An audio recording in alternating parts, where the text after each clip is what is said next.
अच्छा, मैं आज एक विषय को थोड़ा-सा अपने नज़रिए से एक्सप्लोर करना चाहता हूँ, दैट्स भाग्य।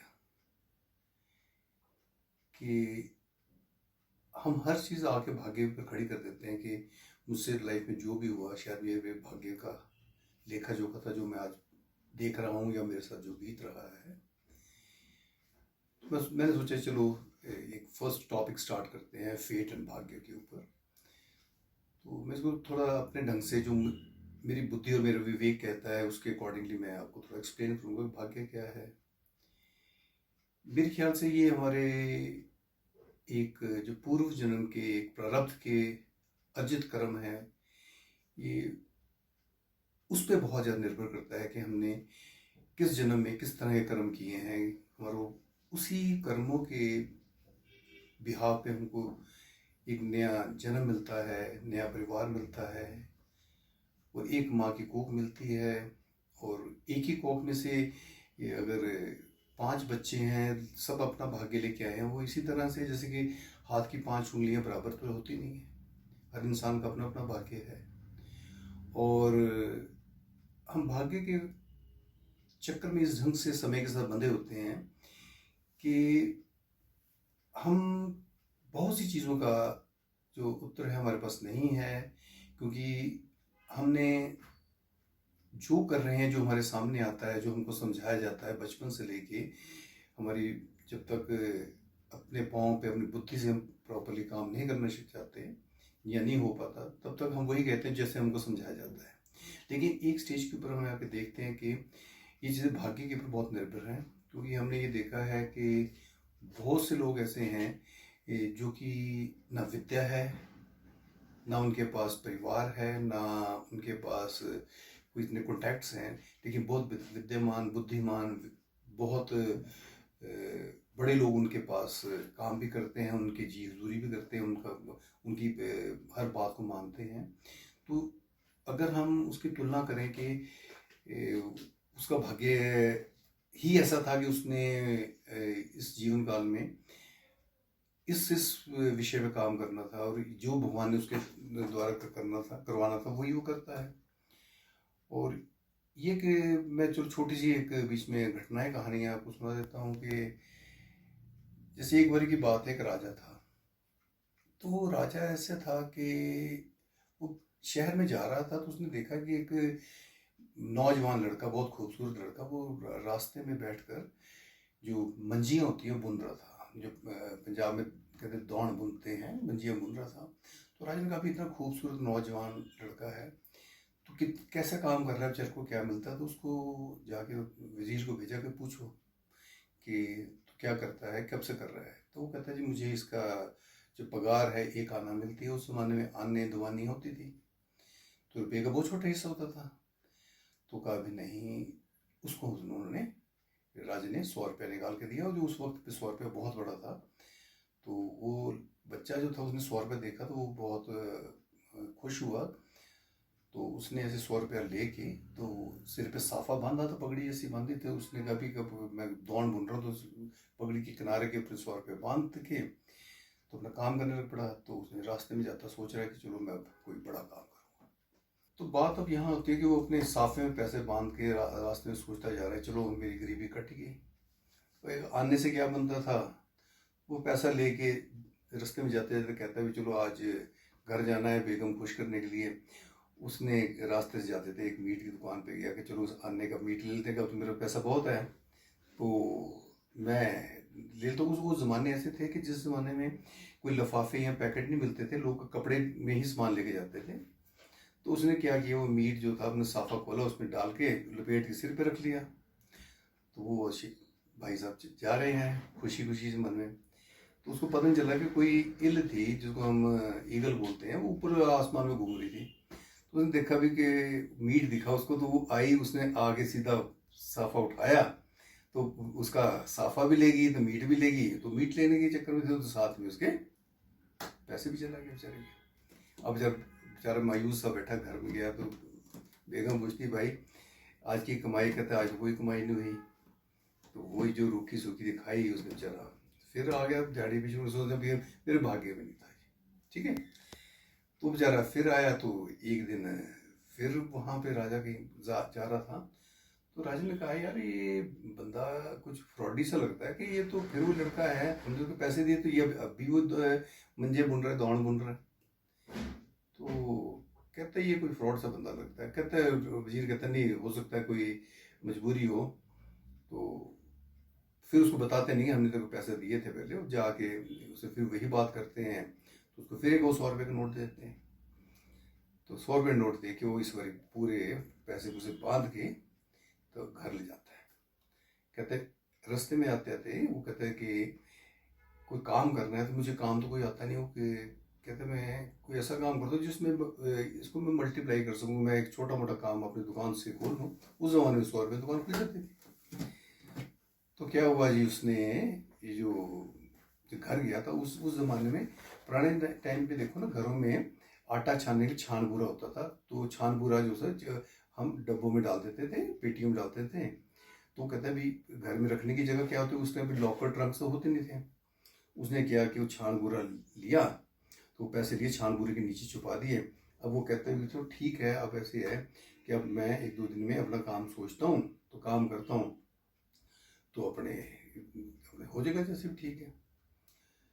तो अब बात क्या हुई कि उसके जो जो वाइफ है, तो वो घर में बैठी। तो उस ज़माने में जैसे आजकल रद्दी बेचने के लिए लोग आते हैं, तो वो छान बूरा खरीदने वाले लोग भी आते हैं।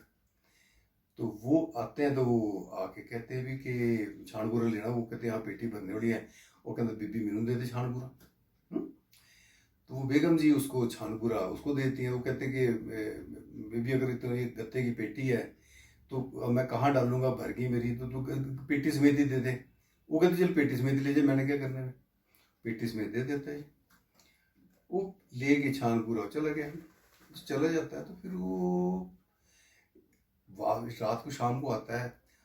तो वो उसको तो लगी हुई थी मन में कि मैंने ये काम करना। आगे देखता है कि छान बूरे की पेटी वहाँ पे है ही कुछ नहीं। अब वो बेगम को कह नहीं सकता भी कि भाई उसमें तो भाई मैंने पैसे छुपाए थे। क्योंकि भाग्य का खेल है ना, भाग्य जो ईश्वर उसे करवा रही है, वो कर करा के जी वो तो उसको 100 रुपये उसने गवा दिए, 100 रुपये बेगम ने गवा दिया। अब रह गया बेचारा खाली। फिर वहीं पे पहुंच गया। अब यही घटना ऐसे होती है, बहुत दिन के बाद फिर एक राजा, वही राजा आता है। वो कहते नहीं ये तो पक्का कन्फर्म्ड है, ये तो बहुत फ्रॉड आदमी है, इसको इतना हमने मदद की है, इसके बावजूद भी ये कुछ नहीं किया, तो इसका मतलब इसका कुछ नहीं। तो वजीर कहता है चलो मैं इसको जाके मिलता हूँ। वजीर ऐसे करता है, अपने पोटली थी उसके पास एक छोटी सी, उसमें से सिक्का निकालते, खोटा सिक्का। तो खोटा सिक्का ला के उसको दे देता है कि ले भाई। तो उससे नहीं पूछता कि हमने तेरे को पहले पैसे दिए थे कि नहीं दिए थे। वो खोटा सिक्का लेके चला जाता घर। जाके अपनी बेगम को देता है कि मेरी कमाई है, भी खोटा सिक्का रख ले भी, कभी जरूरत आई तो देख लेंगे। कभी चल भी सकते हैं, खोटे सिक्के चल जाते हैं भगवान की दरगाह में। तो एक प्याली जैसे में खोटा सिक्का डाल देती है।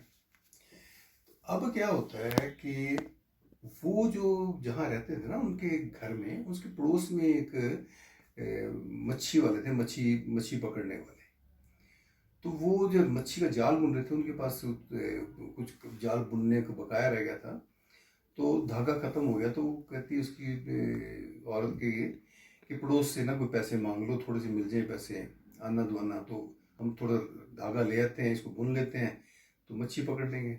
उसके पास आते कहते बहन जी आपके पास कुछ मिल जाएगा। कहते हैं हमारे पास तो है नहीं भाई, एक खोटा सिक्का है, अगर तुम्हारे काम आता तो देख लो। तो वो क्या करती है कि देखो जी मैं आपको, वो ले जाती है। वो कहती है देखो जी अगर जो भी मच्छी पकड़ेंगे, जो सबसे बेहतरीन पीस होगा मैं आपको दे दूंगी। तो वो ना अपने वो पीस जो जाते हैं, तो मच्छी जाल बन जाता है, जाते हैं पकड़ने के लिए, बहुत पकड़ी जाती है मच्छी, एक अच्छा सा पीस होता है, उठा के ला के उसको दे देते हैं। तो जब आज घर वाला घर में आता है कि मच्छी पकी देख के तो बड़ा खुश होते हैं। आज तो कहते हैं ये कहाँ से आ गई। वो बताती है ऐसे ऐसी बात हो, कैसे चंगा होया, हमारा खोटा सिक्का लग रहे थे उतने की मच्छी नहीं, जितनी मच्छी मिल गई। जैसे मच्छी काटते हैं ना, तो उसमें से 2 मोती निकलते हैं बहुत ज़्यादा। वो तो कहते हैं शायद मच्छी ने खाए होंगे, चख के प्याले में रख देते हैं। तो अपनी रोटी खा के सो जाते हैं। रात का वक्त होता है, तो सब सोए हुए हैं। तो कमरे में देखते बहुत सारी रोशनी हुई भी है। तो वो अपने देखते कमरे जाके, जो जो मोती थे वो चमक रहे थे, वो कोई नायाब हीरे थे। हैं? तो वो तो कहते कि उनको तो, गरीब आदमी को पता नहीं ये चीज़ क्या है, लेकिन पता चला उनको कि ये कुछ कीमती चीज़ है। उन्होंने ऐसे किया, एक को तो छुपा लिया, रख दिया, और कहा भी किसी को बताना नहीं। पर फिर भी बात है ना कि जब कोई चीज़ आती है तो खुशबू घर से बाहर निकलती है, घर में खाना बनाए तो खुशबू तो बाहर आएगी। वो करते करते वक्त के ऊपर वो पता चल जाता है, और उस इलाके के बहुत बड़ा शराफ होता है, जो कि जूलर जिसको बोलते हैं। तो किसी जूलर को पता चलता है, तो वो देखता है, तो उसको पता है ये बहुत बड़ा नायाब हीरा है। तो उसकी अपनी समझ के हिसाब से, अपनी चालाकी के हिसाब से जो कुछ भी इनको देता है, तो वो उनकी जो एक्सपेक्टेड जो थी, उनकी जो डिमांड थी, उसे बहुत ज़्यादा दे देता है।